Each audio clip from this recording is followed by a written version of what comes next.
You versus Joaquin Buckley. That was the original matchup for you, December 14th. How did we land there? Why did we land there? So I had many conversations back to back with the UFC, through me, through my agents, to multiple contacts with the matchmakers. Initially, the goal was to line up a fight with Colby Covington. Again, it's no secret that he's been running. Then they went down the line and let's look at Kamaru Usman. Kamaru Usman's words were literally the words I heard from the UFC were Kamaru Usman wants nothing to do with you, as in he's just running as well. Again, obviously, Shavkat and Bilal match. The other guys are injured in regards to Leon and JDM, not going to fight at the end of the year. And it was in that situation then again of like, right, there's no one above me. I'm frustrated. I'm irritated. I want to fight guys that are going to get me a step closer to that world title shot, not defending my number. I mean, I want to progress up the rankings. And we spoke about that last time about MVP, about how that mentality had switched.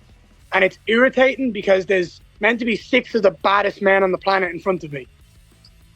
But they're not, really. They're very sensitive and they're very selective of who they fight. And it's disappointing. So Joaquin Buckley said yes. And you know, Ariel, I'm a gamer. All I want to do is fight and test myself and go out there and prove how good I am against whoever it is. So I said yes. And that was how we landed to Joaquin Buckley. All I've done in my career is win. I'm 8-0 in the UFC, 15-0 in general. I'm a former world champion in a different organization. I've come in here and I've done everything that I've needed to do to progress in my career and fight guys up the rankings that get me one step closer to a world title opportunity. I don't believe me going out there and running through Joaquin Buckley does the same as me going out there and running through Colby or Usman or Shavkat or any of those guys. There's a different level. So for me, I want to fight. I want to be active. I want to do that more than anything. So I'm always willing to fight, regardless of who it is. But I had no interest in fighting Joaquin Buckley, but I would do it because it's what I love to do. When you found out that Bilal got hurt and was going to be out, and there's Shavkat trying to remain on the card, and it seemed like he wanted an interim title fight, and maybe Usman was in the talks and whatnot. Usman was never in the talks. Usman is running. Usman was never in the talks. He was mentioned about it, but that man was never taking a fight with me or Shavkat. Let's be real about that. Okay. That's a fact I can tell you now. When I found out there was no one above me available, I said to the UFC, I said, listen, you know what would satisfy me? I know there's no one above me to fight. I know Colby's running. I know Usman's running. And you guys have told me you other guys aren't competing at the end of the year due to injuries and illnesses and stuff like that. So I know you guys don't have a backup for December 7th. Let me be the backup. Let me prepare for either Bilal or Shavkat. I'll be there. I'll weigh in. I'll be ready to fight in case anything happens. And that will make sure that you've got a security, a safety net. Safety net. They turned around and said, no, we don't need that. We're not going to do that. I said, all right. So when Bilal pulled out because of injury, I said, I'll wait for the UFC to call me. I'm not running to them. They can come to me. They know I want this. They know I'm ready. That was all that mattered to me. But I had said it prior to Bilal being pulled out, prior to Bilal being injured, that I was willing to do that. Because that mentally would help me trigger that excitement. Okay, I have the potential to go to Las Vegas, be the backup for a world title fight and potentially win a world title if one of the guys seems fit not to compete, misses weight, anything that we've seen in MMA on multiple occasions. I can be there and take an opportunity that will be gifted to me by God. I'm still here, Ariel. So by some way, shape or form, God has gifted me what I wanted, except it's who I think would have won the match. And this essentially, in my mind, is a world title fight. He's like, but they do want you to step in December 7th. I said, let's do it. I'm in. This is what I wanted in the first place. Let's not beat around the bush. Let's go get it. Let's go shock the world. Go out there and beat a guy that's never been beaten. Prove to the world how good I am against the scariest man in the division. Love it. I could sit here and say, oh, I wish I wanted more time to prepare. But the truth is, I work best with speed. When you give me the smallest amount of time to work for an opponent, I'm going to go out there and do what's natural and do what's free to me. Just go out there and have fun and be me.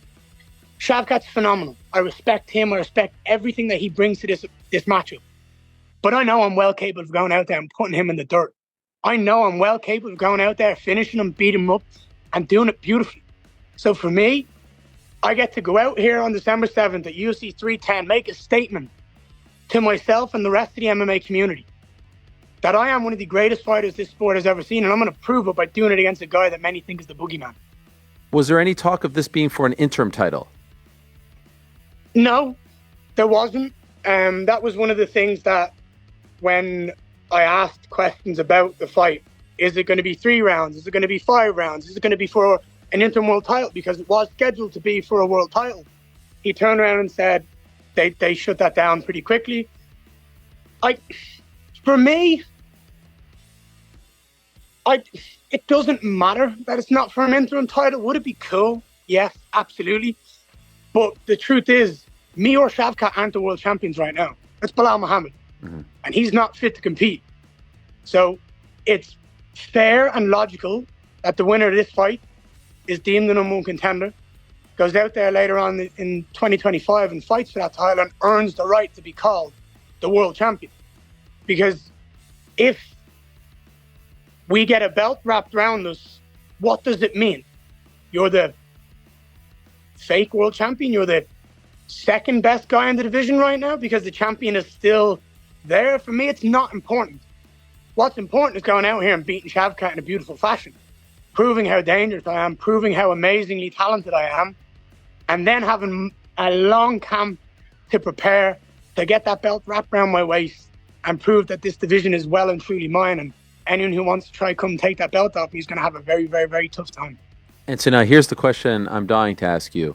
When all these dominoes fell and you were then booked to fight Shavkat and Joaquin was left without a dance partner. Oh, don't. I know where you're going. I'm seething. And you found out that it was in fact going to be Colby stepping in on the same day. What was your reaction? Well, Ariel, how do you think I feel? Because I've been screaming and shouting about fighting that man from the rafters. This man's made videos about me, my wife, my kids, talked to him about all this shit. And here's this man avoiding me like the plague.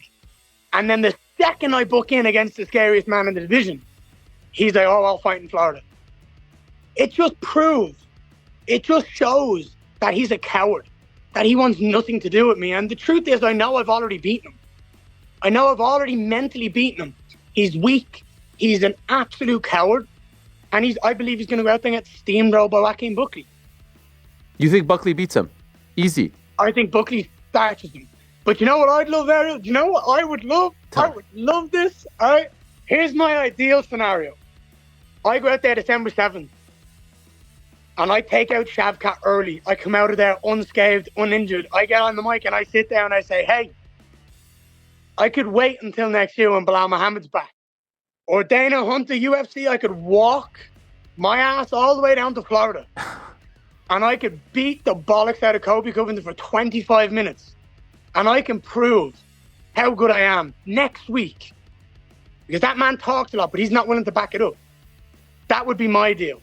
I would love to beat Shavkat and the following week fight as the main event in Tampa and bury Colby Covington and leave him dead and done in that octagon, never to be seen again. At this point, though, and I completely understand where you're coming from, if all goes according to plan for you on Saturday and that books your ticket to Belal, you can make the case then that he is so far behind you that ship will have sailed and you may never get your hands on him. Is that a reality that you're coming to terms with? Absolutely. I mean, I was coming to terms with it the first time he was avoiding me by saying he had a broken foot 6.5 months later when it takes 2 months to heal. So I understand the type of person Colby Covington is. He is someone who is trying to stay relevant by calling out the people that are generating traction. Myself, Shavkat, Belal Muhammad. Even Charles at one point, he was saying he wanted to fight Charles. Do you know what I mean? These are all to keep relevancy to his name because his stock is plummeting so low because no one cares about him anymore. So for me, I want that fight just because of how much trash he talks. But I'm well aware that when I beat Shavkat Saturday night, it's me being booked against Belal Muhammad for the world title later on in 2025. I'm going to go out there, win that world title, and Colby Covington's far, far, far in the rearview mirror. Why do you think Usman? You said he wanted nothing to do with you. Why do you think that's the case? Former champion coming off a strong performance. Because Usman has a big chest and little balls. That's what was said to He you? looks good. No, he just not. That's what I'm saying. He's got a big chest. He looks good. He plays the part, but where it matters between the legs, he's a little man. That's my outlook on it. He's worried again. Him and Colby, they're older. They've been through the division. They fought these guys. Now they're getting to the end of their careers. They want to choose the better stylistic matchups. I guarantee this. They are going to try. Usman is going to try push for a fight with Jack Della Maddalena because he's seen how easily Gilbert Burns was able to take him down. So for me, if I was in Usman's shoes, why would I want to fight the guy who's long, rangy, difficult to deal with, when I could fight a guy who I've watched two people back to back be able to take him down quite easily? I guarantee Usman's going to try push for the JDM fight because he's weak-minded. I've said to you before how my ideal scenario is I beat Shavkat, I win the world title, I go up to middleweight, and I fight Khamzat, I win that belt too. I'm not afraid of any man. I know how talented I am. I know the gifts God gave me. I want to go out there and prove it against what people believe to be the best people in the world. That's what I'm here for. That's the competitor in me. This fight on Saturday night, Errol, I promise you the world is going to see an Ema Shadow Garry they've never seen before. I'm going to prove to the world and myself that I'm better than I ever believe I could be. This fight is going to show the world how talented I am, and I cannot wait till everyone just is silent. I know how talented I am. I know that I can beat every single person that weighs in at 170 on this planet. So it's my job to go out there and prove it. And some people might call me nuts. Some people might call me crazy. He's 18-0. He's finished everyone he's fought. I'm 15-0. All I've ever done in my life is win. And people might call me crazy, but crazy is just seeing things earlier than everyone else. So if Shavkat believes that the training that we had in the past is going to be the same on Saturday night when he steps into the octagon with me, then Shavkat, I'm speaking to you directly, you're going to be severely mistaken. And if I was you, I would change that mentality very quickly. I think he's going to come out strong. I think he's going to be aggressive. I think the first 2 rounds, you're going to see a lot of him trying to figure out my puzzle. And then I believe 3rd and 4th, I'm going to start to dominate. And I think by the 4th round, I think Shavkat's going to be gassed and he's not going to have anything to do. And I'll find the way to finish him.